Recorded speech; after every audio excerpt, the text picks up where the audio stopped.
Hi ಎಲ್ಲರಿಗೂ ನಮಸ್ಕಾರ. Welcome back to our YouTube channel. Respiration ಈ ಒಂದು ಪಾಠ ಏನಿದೆ, ಶ್ವಾಸೋಚ್ಛ್ವಾಸ ಮತ್ತು ಅನಿಲಗಳ ವಿನಿಮಯ, ಈ ಕುರಿತಂತೆ ಈಗ ಥರ್ಡ್ ವಿಡಿಯೋವನ್ನು ನಾವು ನೋಡ್ತಾ ಇದ್ವಿ.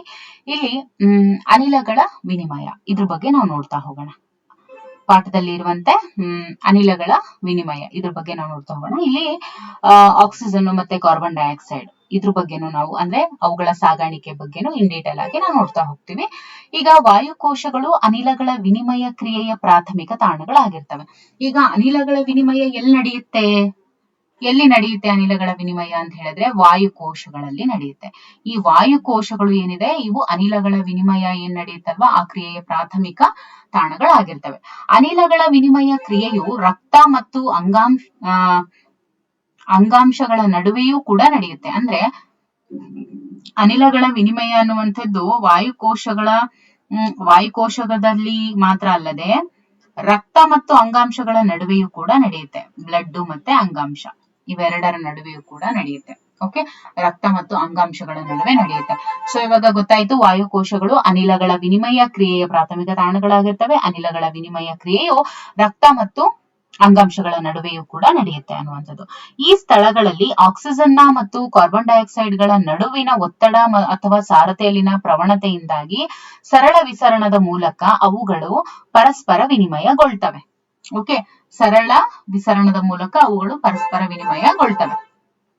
ವಿಸರಣದಲ್ಲಿ ಪಾಲ್ಗೊಳ್ಳುವಂತಹ ಅನಿಲಗಳ ವಿಲೀನತಾ ಸಾಮರ್ಥ್ಯ ಮತ್ತು ಪೊರೆಗಳ ದಪ್ಪ ಇವು ಕೂಡ ವಿಸರಣಾ ದರದ ಮೇಲೆ ಪ್ರಭಾವ ಬೀರುವಂತಹ ಕೆಲವು ಅಂಶಗಳ ಆಗಿರ್ತವೆ. ಯಾವುವು ವಿಸರಣದಲ್ಲಿ ಪಾಲ್ಗೊಳ್ಳುವಂತಹ ಅನಿಲಗಳು ಏನಿರ್ತವೆ ಅವುಗಳ ವಿಲೀನತಾ ಸಾಮರ್ಥ್ಯ ಅಂದ್ರೆ ಎಷ್ಟು ಮಟ್ಟಿಗೆ ಅವು ವಿಲೀನಗೊಳ್ತವೆ ಅನ್ನೋದು, ಜೊತೆಗೆ ಆ ಪೊರೆ ದಪ್ಪ ಇದೆನಾ ತೆಳುವಾಗಿದೆನಾ ಅನ್ನೋದು. ಓಕೆ, ಸೊ ವಿಲೀನತಾ ಸಾಮರ್ಥ್ಯ ಮತ್ತೆ ಪೊರೆಗಳ ದಪ್ಪ ಇವೆರಡೂ ಕೂಡ ವಿಸರಣಾ ದರದ ಮೇಲೆ ಪ್ರಭಾವ ಬೀರುವಂತಹ ಕೆಲವು ಮುಖ್ಯ ಅಂಶಗಳಾಗಿರ್ತವೆ. ಈಗ ಬೇರೆ ಬೇರೆ ಭಾಗಗಳಲ್ಲಿ ವಿಸರಣೆಯಲ್ಲಿ ಪಾಲ್ಗೊಳ್ಳುವಂತಹ ಆಕ್ಸಿಜನ್ ಮತ್ತು ಕಾರ್ಬನ್ ಡೈಆಕ್ಸೈಡ್ ಗಳ ಆಂಶಿಕ ಒತ್ತಡ, ಓಕೆ, ಇದನ್ನ ನಾವು ವಾಯುಮಂಡಲದಲ್ಲಿ ಅವುಗಳ ಆಂಶಿಕ ಒತ್ತಡಗಳೊಂದಿಗೆ ತುಲನೆ ಮಾಡಿರುವುದು ಇಲ್ಲಿ ಕೊಟ್ಟಿದ್ದಾರೆ. ಈಗ ಶ್ವಾಸಕ ಅನಿಲಗಳು, ಒಂದು ಆಕ್ಸಿಜನ್ ಇನ್ನೊಂದು CO2. ವಾತಾವರಣದ ವಾಯು 159 ಇದೆ, ಅದೇ CO2 0.3 ಇದೆ. ವಾಯುಕೋಶಗಳಲ್ಲೂ ಅದನ್ನ ನೋಡಿದಾಗ ಆಕ್ಸಿಜನ್ 104 ಇದೆ, 40 CO2 ಇದೆ. ರಕ್ತ ಆಕ್ಸಿಜನ್ ರಹಿತ ಇದ್ರೆ ಅದು 40 ಇದೆ ಆಕ್ಸಿಜನ್. ಓಕೆ, ಆಕ್ಸಿಜನ್ ಸಹಿತ ಇದ್ರೆ 95 ಇದೆ. ಆಕ್ಸಿಜನ್ ರಹಿತ ಇದ್ರೆ 45 ಇದೆ ಕಾರ್ಬನ್ ಡೈಆಕ್ಸೈಡ್, ಅದೇ ಆಕ್ಸಿಜನ್ ಸಹಿತ ಇದ್ರೆ 40 ಇದೆ ಕಾರ್ಬನ್ ಡೈಆಕ್ಸೈಡ್. ಅಂಗಾಂಶಗಳು ನೋಡಿ 40 ಇದೆ, ಅದೇ CO2 45 ಇದೆ. ಸೊ ಅನಿಲ ಮಿಶ್ರಣ ಒಂದರಲ್ಲಿ ಒಂದು ಅನಿಲವು ಬೀರುವ ಒತ್ತಡವನ್ನ, ಓಕೆ, ಸೊ ಆಂಶಿಕ ಒತ್ತಡ ಅಂದ್ರೇನು, ಪಾರ್ಷಿಯಲ್ ಪ್ರೆಷರ್ ಅಂತ ಹೇಳ್ತೀವಿ. ಪಾರ್ಷಿಯಲ್ ಪ್ರೆಷರ್ ಅಂದ್ರೇನು, ಅನಿಲ ಮಿಶ್ರಣ ಒಂದರಲ್ಲಿ ಈಗ ಅನಿಲ ಮಿಶ್ರಣ ಇದೆ ಅಂತ ಇಟ್ಕೊಳ್ಳಿ. ಈಗ CO2 ಮತ್ತೆ ಆಕ್ಸಿಜನ್ ಇವೆರಡು ಮಿಶ್ರಣ ಆಗಿದೆ ಅಂತ ಇಟ್ಕೊಳ್ಳಿ. ಓಕೆ, ಅವುಗಳಲ್ಲಿ ಒಂದು ಅನಿಲವು ಬೀರುವ ಒತ್ತಡವನ್ನ, ಅಂದ್ರೆ ಆಕ್ಸಿಜನ್ ಎಷ್ಟು ಮಟ್ಟಿಗೆ ಒತ್ತಡ ಕೊಡ್ತಾ ಇದೆ, CO2 ಎಷ್ಟು ಮಟ್ಟಿಗೆ ಒತ್ತಡ ಕೊಡ್ತಾ ಇದೆ. ಓಕೆ, ಒಂದು ಅನಿಲವು ಬೀರುವಂತ ಒತ್ತಡವನ್ನ ನಾವು ಆಂಶಿಕ ಒತ್ತಡ ಅಂತ ಕರಿತೀವಿ. ಇವಾಗ ಒಂದಷ್ಟು ಗ್ಯಾಸಸ್ ಒಂದ್ರೊಳಗಡೆ ಇದೆ, ಡಿಫ್ರೆಂಟ್ ಗ್ಯಾಸಸ್ ಇದೆ. ಒಂದು ಇನ್ನೊಂದ್ರ ಮೇಲೆ ಬೀರುವಂತಹ ಒತ್ತಡ, ಓಕೆ, ಅದನ್ನು ನಾವು ಪಾರ್ಷಿಯಲ್ ಪ್ರೆಷರ್ ಅಂತ ಹೇಳ್ತೀವಿ. ಓಕೆ, ಸೊ ಅನಿಲ ಮಿಶ್ರಣ ಒಂದರಲ್ಲಿ ಒಂದು ಅನಿಲವು ಬೀರುವ ಒತ್ತಡವನ್ನ ಆಂಶಿಕ ಒತ್ತಡ ಅಂತ ನಾವು ಕರಿತೀವಿ. ಆಕ್ಸಿಜನ್ ನ ಆಂಶಿಕ ಒತ್ತಡವನ್ನ PO2 ಅಂತ ನಾವು ಇಂಡಿಕೇಟ್ ಮಾಡ್ತೀವಿ. ಮತ್ತೆ ಕಾರ್ಬನ್ ಡೈಆಕ್ಸೈಡ್ ನ ಆಂಶಿಕ ಒತ್ತಡವನ್ನ PCO2 ಅಂತ ಹೇಳಿ ಇಂಡಿಕೇಟ್ ಮಾಡ್ತೀವಿ. ಇಲ್ಲಿ ನೀವು ನೋಡಬಹುದು ಯಾವ ರೀತಿ ಪಿಕ್ಚರ್ ಇದೆ ಅಂತ. ಇಲ್ಲಿ ವಾಯುಕೋಶ ಮತ್ತು ದೇಹದ ಅಂಗಾಂಶಗಳ ಹಾಗೂ ರಕ್ತದ ನಡುವಿನ ವಿನಿಮಯ ಮತ್ತು ಆಕ್ಸಿಜನ್ ಹಾಗೂ ಕಾರ್ಬನ್ ಡೈಆಕ್ಸೈಡ್ ಗಳ ಸಾಗಾಣಿಕೆಯ ಚಿತ್ರಿತ ಪ್ರತಿನಿಧಿತ್ವ ಇಲ್ಲಿ ಇದೆ. ಓಕೆ, ಇದು ಉಚ್ಛ್ವಾಸಕ ವಾಯು, ನಿಶ್ವಾಸಕ ವಾಯು. ಉಚ್ಛ್ವಾಸ ಒಳಗಡೆ ಬರ್ತಾ ಇರುವಂತದ್ದು, ಇದು ಒಳಗಡೆ ಹೋಗೋದನ್ನ ಈ ರೀತಿ ಕೊಟ್ಟಿದ್ದಾರೆ ನೋಡಿ, ಯಾವ್ಯಾವ ತರ ಎಲ್ಲ ಇದೆ ಅಂತ ಕಾಣಿಸ್ತಾ ಇದೆಯಲ್ವಾ. ಇದು ಶ್ವಾಸಕೋಶೀಯ ಅಪಧಮನಿ, ಇದು ಶ್ವಾಸಕೋಶೀಯ ಅಭಿಧಮನಿ ಆಗಿರುತ್ತೆ. ವ್ಯವಸ್ಥಿಕ ಅಭಿಧಮನಿಗಳು ಆಕ್ಸಿಜನ್ ನ ರಹಿತ ರಕ್ತವನ್ನ ಕೊಂಡೊಯ್ತಾ ಇರುವಂತದ್ದು. ಓಕೆ, ಇದು ವ್ಯವಸ್ಥಿಕ ಅಪಧಮನಿಗಳು ಆಕ್ಸಿಜನ್ ನ ಸಹಿತ ರಕ್ತವನ್ನ ಇದು ಕೊಂಡೊಯ್ತಾ ಇರೋದು. ಓಕೆ, ಸೊ ಇವಾಗ ಯಾವ್ದನ್ನ ಯಾವ ರೀತಿ ಅಂದ್ರೆ partial pressure of carbon dioxide, partial pressure of oxygen ಯಾವ ರೀತಿ ಸೂಚಿಸ್ತೀವಿ ಅನ್ನೋದನ್ನ ನೋಡಿದ್ರಿ. ಈಗ ವಾತಾವರಣದ ವಾಯುವಿನಲ್ಲಿ ಮತ್ತು ವಿಸರಣಗೊಳ್ಳುವ ಎರಡು ತಾಣಗಳಲ್ಲಿ ಈ ಎರಡು ಅನಿಲಗಳ ಆಂಶಿಕ ಒತ್ತಡಗಳನ್ನ ಪಟ್ಟಿ ನೀವು ಆಲ್ರೆಡಿ ನಾವು ನೋಡಿದ್ವಿ, ಹೌದಲ್ವಾ.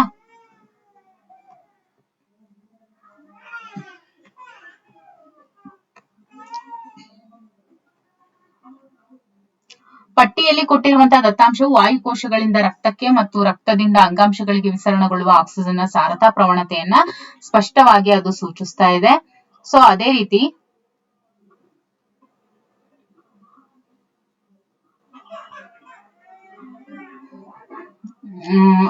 ಕಾರ್ಬನ್ ಡೈಆಕ್ಸೈಡ್ ನ ಸಾರತಾ ಪ್ರವಣತೆಯು ತದ್ವಿರುದ್ಧವಾಗಿ ಕಂಡು ಬರುತ್ತೆ. ಅಂದ್ರೆ ಅಂಗಾಂಶದಿಂದ ರಕ್ತಕ್ಕೆ ಮತ್ತು ರಕ್ತದಿಂದ ವಾಯುಕೋಶಕ್ಕೆ ಕಡಿಮೆ ಆಗ್ತಾ ಬರುತ್ತೆ. ವಿರುದ್ಧ ಮೀನ್ಸ್ ಅಲ್ಲಿ ಜಾಸ್ತಿ ಬಂದ್ರೆ ಇದು ಕಡಿಮೆ ಬರುತ್ತೆ. ಇನ್ನು ಕಾರ್ಬನ್ ಡೈಆಕ್ಸೈಡ್ ನ ವಿಲೀನತಾ ಸಾಮರ್ಥ್ಯವು ಆಕ್ಸಿಜನ್ ನ ವಿಲೀನತಾ ಸಾಮರ್ಥ್ಯಕ್ಕಿಂತ 20 ರಿಂದ 25 ಪಟ್ಟು ಹೆಚ್ಚಾಗಿರೋದ್ರನ್ನ ನಾವು ಆಂಶಿಕ ಒತ್ತಡದಲ್ಲಿನ ಪ್ರತಿ ಘಟಕ ವ್ಯತ್ಯಾಸಕ್ಕೆ ನಾವು ವಿಸರಣಾ ಪೊರೆಯ ಮೂಲಕ ವಿಸರಣೆಯಾಗುವಂತಹ ಕಾರ್ಬನ್ ಡೈಆಕ್ಸೈಡ್ ಪ್ರಮಾಣವು ಆಕ್ಸಿಜನ್ ನ ಪ್ರಮಾಣಕ್ಕಿಂತ ತುಂಬಾನೇ ಹೆಚ್ಚಿಗೆ ಇರುವಂತದ್ದು. ಇನ್ನು ವಿಸರಣಾ ಪೊರೆಯು 3 ಪ್ರಮುಖ ಪದರಗಳಿಂದ ರಚಿಸಲ್ಪಟ್ಟಿರುತ್ತೆ. ನೋಡಿ, ವಿಸರಣಾ ಪೊರೆ ಏನಿರುತ್ತಲ್ವಾ ಅದು 3 ಪ್ರಮುಖ ಪದರಗಳಿಂದ ರಚಿಸಲ್ಪಟ್ಟಿರುತ್ತೆ. ವಾಯುಕೋಶಗಳ ತೆಳುವಾದ ಶಲ್ಕಕ ಅನುಲೇಪಕ, ಮತ್ತೆ ವಾಯುಕೋಶಗಳ ಲೋಮನಾಳಗಳ ಎಂಡೋಥೀಲಿಯಂ ಮತ್ತು ವಾಯುಕೋಶ ಮತ್ತು ಲೋಮನಾಳಗಳ ನಡುವಿನ ತಳಪಾಯ ವಸ್ತುಗಳು. ಓಕೆ, ಈ ಅನುಲೇಪಕಕ್ಕೆ ಆಧಾರ ನೀಡುವಂತಹ ತಳಪಾಯ ಪೊರೆ ಅಂತಾನೆ ನಾವು ಹೇಳ್ತೀವಿ. ಮತ್ತು ಲೋಮನಾಳಗಳ ಏಕಪದರದ ಎಂಡೋಥೀಲಿಯಂನ ಜೀವಕೋಶಗಳನ್ನು ಸುತ್ತುವರಿದಿರುವಂತಹ ತಳಪಾಯ ಪೊರೆ ಅಂತಾನೆ ನಾವು ಹೇಳ್ತೀವಿ. ಅದನ್ನ ಬೇಸ್ಮೆಂಟ್ ಮೆಂಬ್ರೇನ್ ಅಂತ ಕೂಡ ಹೇಳ್ತೀವಿ. ಓಕೆ, ಆದ್ರೆ ಇದರ ಒಟ್ಟು ದಪ್ಪ ಏನಿರುತ್ತೆ ಅದು 1 ಮಿಲಿಮೀಟರ್ಗಳಿಗಿಂತಲೂ ಕಡಿಮೆ ಇರುತ್ತೆ, ಅಥವಾ 1 ಮಿಲಿಮೀಟರ್ ಗಿಂತನೂ ಅದು ಕಮ್ಮಿ ಇರುತ್ತೆ. ಅದರ ಒಟ್ಟು ದಪ್ಪ ಏನಿರುತ್ತಲ್ವಾ 1 mm ಗಿಂತನೂ ಕಡಿಮೆ ಇರುತ್ತೆ. ಆದ್ರಿಂದ ನಮ್ಮ ದೇಹದ ಎಲ್ಲಾ ಅಂಶಗಳು ವಾಯುಕೋಶಗಳಿಂದ ಅಂಗಾಂಶಗಳಿಗೆ ಆಕ್ಸಿಜನ್ ನ ವಿಸರಣೆ ಮತ್ತು ಅಂಗಾಂಶಗಳಿಂದ ವಾಯುಕೋಶಗಳಿಗೆ ಕಾರ್ಬನ್ ಡೈಆಕ್ಸೈಡ್ ನ ವಿಸರಣೆಗೆ ಅನುಕೂಲವಾಗಿದೆ. ಸೊ ಈ ಒಂದು ಅನಿಲಗಳ ವಿನಿಮಯ ನಡೆಯೋದಕ್ಕೆ ಮುಖ್ಯವಾದ ಕಾರಣ ಯಾಕೆ ಸಾಧ್ಯ ಆಗ್ತಾ ಇದೆ ಅಂತ ಹೇಳಿದ್ರೆ, ಅದರ ಒಟ್ಟು ದಪ್ಪ ಮೆಂಬ್ರೇನ್ ಅಂತ ನಾವೇನ್ ಹೇಳ್ತೀವಲ್ವಾ, ಅವು ಏನಿದಾವೆ ಅದು 1 mm ಗಿಂತಲೂ ಕಡಿಮೆ ಇದೆ. ಸೊ ಹಾಗಾಗಿ ಇದೆಲ್ಲ ಸಾಧ್ಯ ಆಗ್ತಾ ಇದೆ ಅಂತ ಹೇಳ್ಬೋದು. ಓಕೆ, ಈಗ ನೋಡೋಣ ಅನಿಲಗಳ ಸಾಗಾಣಿಕೆ. ರಕ್ತವು ಆಕ್ಸಿಜನ್ ಮತ್ತು ಕಾರ್ಬನ್ ಡೈಆಕ್ಸೈಡ್ ಗಳ ಸಾಗಾಣಿಕಾ ಮಾಧ್ಯಮ ಆಗಿದೆ. ಯಾವುದು? ಈಗ ಅನಿಲಗಳು ಅಂದ್ರೆ ಅನಿಲಗಳ ಸಾಗಾಣಿಕೆ ಮಾಡುವಂತದ್ದು ಯಾವುದು ಅಂತ ಹೇಳಿದ್ರೆ ದಟ್ ಇಸ್ ಬ್ಲಡ್. ಇದು ಆಕ್ಸಿಜನ್ ಮತ್ತು ಕಾರ್ಬನ್ ಡೈಆಕ್ಸೈಡ್ ಇವೆರಡನ್ನ ಸಾಗಾಣಿಕೆ ಮಾಡುವಂತಹ ಮಾಧ್ಯಮ ಆಗಿದೆ.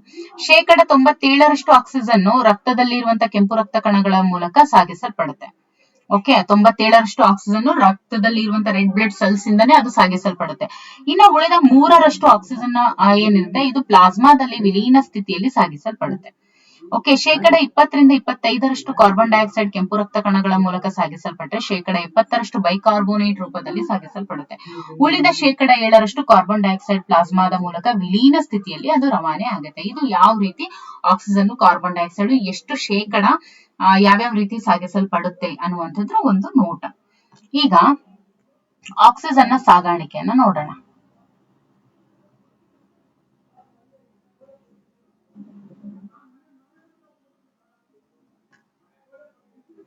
ಈಗ ಆಕ್ಸಿಜನ್ ನ ಸಾಗಾಣಿಕೆಯನ್ನ ನೋಡ್ತಾ ಹೋಗೋಣ. ಓಕೆ, ಎಸ್, ಹಿಮೋಗ್ಲೋಬಿನ್ ಕೆಂಪು ಬಣ್ಣದ ಕಬ್ಬಿಣಯುಕ್ತ ವರ್ಣಕ ಆಗಿರುತ್ತೆ. ಕೆಂಪು ರಕ್ತ ಕಣದಲ್ಲೂ ಕೂಡ ಅದು ಇರುತ್ತೆ. ಓಕೆ, ಆಕ್ಸಿಜನ್ ಹಿಮೋಗ್ಲೋಬಿನ್ ನೊಂದಿಗೆ ವಿಪರ್ಯಯನೀಯ ಅಂದ್ರೆ ಈ ರಿವರ್ಸಿಬಲ್ ರೀತಿಯಲ್ಲಿ ಸಂಯೋಗ ಹೊಂದಿ ಆಕ್ಸಿ ಹಿಮೋಗ್ಲೋಬಿನ್ ಆಗುತ್ತೆ. ಆಕ್ಸಿಜನ್ ಏನಿದೆಯಲ್ಲ ಇದು ಹಿಮೋಗ್ಲೋಬಿನ್ ನೊಂದಿಗೆ ಅಂದ್ರೆ ಈ oxygen plus HB. Okay, oxygen haemoglobin ನೊಂದಿಗೆ ರಿವರ್ಸಿಬಲ್ ರೀತಿಯಲ್ಲಿ ಸಂಯೋಗ ಹೊಂದಿ ಆಕ್ಸಿ ಹಿಮೋಗ್ಲೋಬಿನ್ ಆಗುತ್ತೆ. ಪ್ರತಿಯೊಂದು ಹಿಮೋಗ್ಲೋಬಿನ್ ಅಣು ಏನಿರುತ್ತಲ್ವಾ ಅದು ಗರಿಷ್ಠ 4 ಆಕ್ಸಿಜನ್ ನ ಅಣುಗಳನ್ನ ಹೊತ್ತೊಯ್ಯಬಲ್ಲದು. ಅಂದ್ರೆ ಒಂದೊಂದು ಹಿಮೋಗ್ಲೋಬಿನ್ ಏನಿದೆ 4 ಆಕ್ಸಿಜನ್ ಅಣುಗಳನ್ನ ಅದು ಹೊತ್ತೊಯ್ಯಬಲ್ಲದು.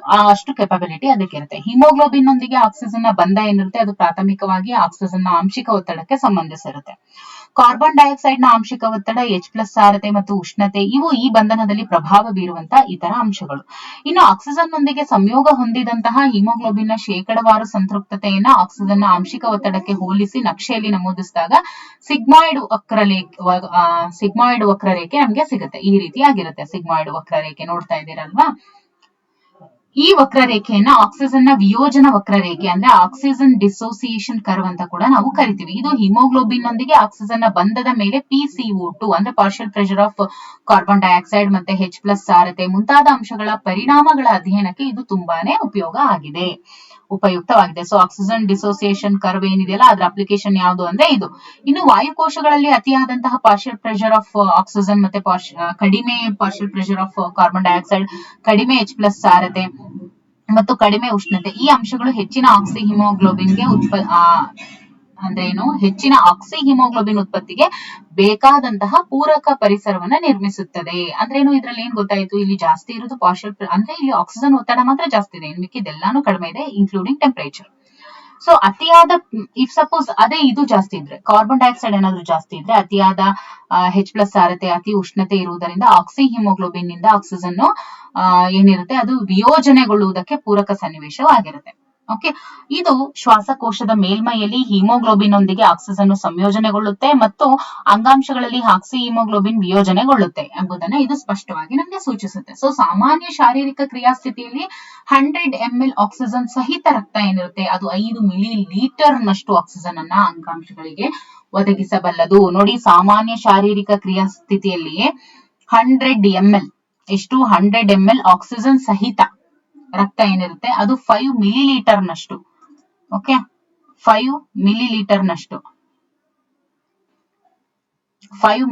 ನಷ್ಟು ಆಕ್ಸಿಜನ್ ನ ಅಂಗಾಂಶಗಳಿಗೆ ಅದು ಒದಗಿಸಬಲ್ಲದು. ಅಂದ್ರೆ ಆಕ್ಸಿಜನ್ ಸಹಿತ ಬ್ಲಡ್ ಅಂದ್ರೆ ಬ್ಲಡ್ ಏನಿದೆ ಅದು ಆಕ್ಸಿಜನ್ ಸಹಿತ ಬ್ಲಡ್ ಏನಿರುತ್ತೆ ಅದು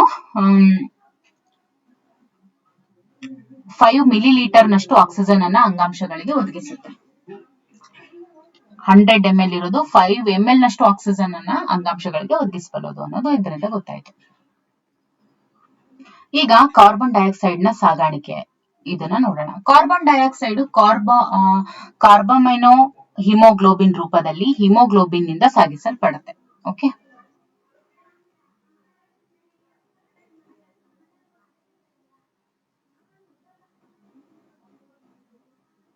S, carbon dioxide carbamino haemoglobin ರೂಪದಲ್ಲಿ ಹಿಮೋಗ್ಲೋಬಿನ್ ನಿಂದ ಸಾಗಿಸಲ್ಪಡುತ್ತೆ. ಈ ಬಂಧವು ಕಾರ್ಬನ್ ಡೈಆಕ್ಸೈಡ್ ನ ಆಂಶಿಕ ಒತ್ತಡಕ್ಕೆ ಸಂಬಂಧಿಸಿರುತ್ತೆ. ಈ ಬಂಧದಲ್ಲಿ ಪರಿಣಾಮ ಬೀರಬಹುದಾದಂತಹ ಒಂದು ಪ್ರಮುಖ ಅಂಶ ಯಾವುದು ಅಂದ್ರೆ ಪಾರ್ಷಿಯಲ್ ಪ್ರೆಷರ್ ಆಫ್ ಆಕ್ಸಿಜನ್. ಅಂಗಾಂಶಗಳಲ್ಲಿ ಇರುವಂತೆ ಪಾರ್ಷಿಯಲ್ ಪ್ರೆಷರ್ ಆಫ್ CO2 ಹೆಚ್ಚಾಗಿರುತ್ತೆ ಮತ್ತೆ PO2 ಏನಿರುತ್ತೆ ಅದು ಕಡಿಮೆ ಇರುತ್ತೆ. ಅಂದ್ರೆ ಆಕ್ಸಿಜನ್ ನ ಪಾರ್ಷಿಯಲ್ ಪ್ರೆಷರ್ ಅಥವಾ ಆಂಶಿಕ ಒತ್ತಡ ಆಕ್ಸಿಜನ್ ಏನಿರುತ್ತೆ ಅದು ಕಡಿಮೆ ಇರುವಂತಹ ಸನ್ನಿವೇಶದಲ್ಲಿ ಹಿಮೋಗ್ಲೋಬಿನ್ ನೊಂದಿಗೆ ಕಾರ್ಬನ್ ಡೈಆಕ್ಸೈಡ್ ನ ಸಂಯೋಜನೆ ಹೆಚ್ಚಾಗಿರುತ್ತೆ.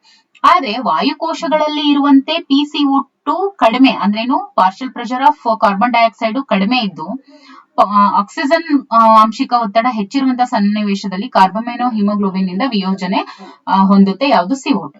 ಅಂದ್ರೆ ಅಂಗಾಂಶಗಳಿಂದ ಬಿಡುಗಡೆ ಹೊಂದಿ ಹಿಮೋಗ್ಲೋಬಿನ್ ಗೆ ಸಂಯೋಜಿತವಾದಂತಹ CO2 ವಾಯುಕೋಶಗಳಲ್ಲಿ ಬಿಡುಗಡೆ ಆಗುತ್ತೆ.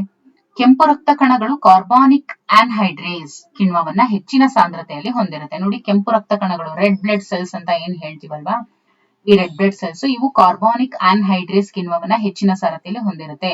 ಕಾರ್ಬಾನಿಕ್ ಆನ್ಹೈಡ್ರೇಸ್ ಅನ್ನುವಂತಹ ಎನ್ಸೈಮ್ ಅನ್ನ ಅದು ಒಳಗೊಂಡಿರುತ್ತೆ. This is very important. Okay, carbonic anhydrase ಕಿಣ್ವವನ್ನ ಹೆಚ್ಚಿನ ಸಾರತೆಯಲ್ಲಿ ಹೊಂದಿರುತ್ತೆ ಯಾವುದು, red blood cells. This is very very very important. ಪ್ಲಾಸ್ಮಾದಲ್ಲೂ ಕೂಡ ಈ ಕಿಣ್ವವು ಅತಿ ಕಡಿಮೆ ಪ್ರಮಾಣದಲ್ಲಿ ಇರುತ್ತೆ. ಹೆಚ್ಚಿನ ಸಾರತೆಯಲ್ಲಿ ರೆಡ್ ಬ್ಲಡ್ ಸೆಲ್ಸ್ ಅಲ್ಲಿ ಕಾಣಿಸ್ಕೊಳ್ಳುತ್ತೆ, ಬಟ್ ಪ್ಲಾಸ್ಮಾದಲ್ಲಿ ಈ ಕಾರ್ಬಾನಿಕ್ ಆನ್ಹೈಡ್ರೇಸ್ ಏನಿರುತ್ತೆ ಅದು ಕಡಿಮೆ ಪ್ರಮಾಣದಲ್ಲಿ ಇರುತ್ತೆ. ಈ ಕಿಣ್ವ ಕೆಳಗಿನ ರಾಸಾಯನಿಕ ಕ್ರಿಯೆಯನ್ನ ಸರಾಗವಾಗಿ ಎರಡೂ ದಿಕ್ಕಿನಲ್ಲೂ ನಡೆಸುತ್ತೆ. ಹೆಂಗೆ ನೋಡಿ, CO2 plus H2O ರಿವರ್ಸಿಬಲ್ ಏನಾಯ್ತು, H2CO3 in the presence of carbonic anhydrase. So H2CO3 ಏನಾಗುತ್ತೆ, reversible process HCO3 plus H+. Okay, ಅಂದ್ರೇನು that is also in the presence of carbonic anhydrous. So ಅಪಚಯ ಕ್ರಿಯೆಗಳಿಂದಾಗಿ ಕಾರ್ಬನ್ ಡೈಆಕ್ಸೈಡ್ ನ ಆಂಶಿಕ ಒತ್ತಡವು ಅಂಗಾಂಶಗಳಲ್ಲಿ ಹೆಚ್ಚಾಗಿರೋದ್ರಿಂದ carbon dioxide ರಕ್ತಕ್ಕೆ ವಿಸರಣೆಗೊಂಡು HCO3 ಹಾಗೂ H+ ಉತ್ಪತ್ತಿ ಆಗುತ್ತೆ. ವಾಯುಕೋಶಗಳಲ್ಲಿ PCO2 ಕಡಿಮೆ ಇದ್ದು ಅಂದ್ರೇನು, CO2 ವಿನ ಆಂಶಿಕ ಒತ್ತಡ ಕಡಿಮೆ ಇದ್ದು ರಾಸಾಯನಿಕ ಕ್ರಿಯೆಯು ವಿರುದ್ಧ ರೀತಿಯಲ್ಲಿ ನಡೆದು ಕಾರ್ಬನ್ ಡೈಆಕ್ಸೈಡ್ ಮತ್ತು ನೀರು ಉತ್ಪತ್ತಿಯಾಗುತ್ತೆ. ಹೀಗೆ ಅಂಗಾಂಶಗಳಲ್ಲಿ ಬೈಕಾರ್ಬೋನೇಟ್ ರೂಪಕ್ಕೆ ಪರಿವರ್ತನೆಗೊಂಡ ಮತ್ತು ಅದೇ ರೂಪದಲ್ಲಿ ವಾಯುಕೋಶಗಳಿಗೆ ಸಾಗಾಣಿಕೆಯಾಗುವ ಕಾರ್ಬನ್ ಡೈಆಕ್ಸೈಡ್ ಪುನಃ ವಾಯುಕೋಶಗಳಲ್ಲಿ ಕಾರ್ಬನ್ ಡೈಆಕ್ಸೈಡ್ ಆಗಿ ಬಿಡುಗಡೆಗೊಳ್ತವೆ. ಓಕೆ, ಪ್ರತಿ 100 ಮಿಲಿಲೀಟರ್ ನಷ್ಟು ಆಕ್ಸಿಜನ್ ರಹಿತ ರಕ್ತವು, ಅಲ್ಲಿ ನೋಡಿ ಆಕ್ಸಿಜನ್ ಸಾಗಾಣಿಕೆಯಲ್ಲಿ ಏನ್ ನೋಡಿದ್ವಿ, ಪ್ರತಿ 100 ml ಆಕ್ಸಿಜನ್ ಸಹಿತ ರಕ್ತ, ಬಟ್ ಇಲ್ಲಿ ಆಕ್ಸಿಜನ್ ರಹಿತ ರಕ್ತವು ಸುಮಾರು 4 ml ನಷ್ಟು ಕಾರ್ಬನ್ ಡೈಆಕ್ಸೈಡ್ ಅನ್ನ ವಾಯುಕೋಶಗಳಿಗೆ ಒದಗಿಸಬಲ್ಲದು.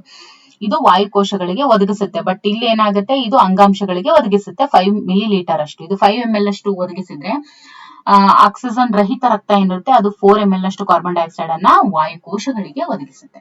ಓಕೆ, ಈಗ ಆಕ್ಸಿಜನ್ ನ ಸಾಗಾಣಿಕೆ ಗೊತ್ತಾಯ್ತು, ಮತ್ತೆ ಕಾರ್ಬನ್ ಡೈಆಕ್ಸೈಡ್ ನ ಸಾಗಾಣಿಕೆ ನಿಮ್ಗೆ ಗೊತ್ತಾಯ್ತು. ಓಕೆ,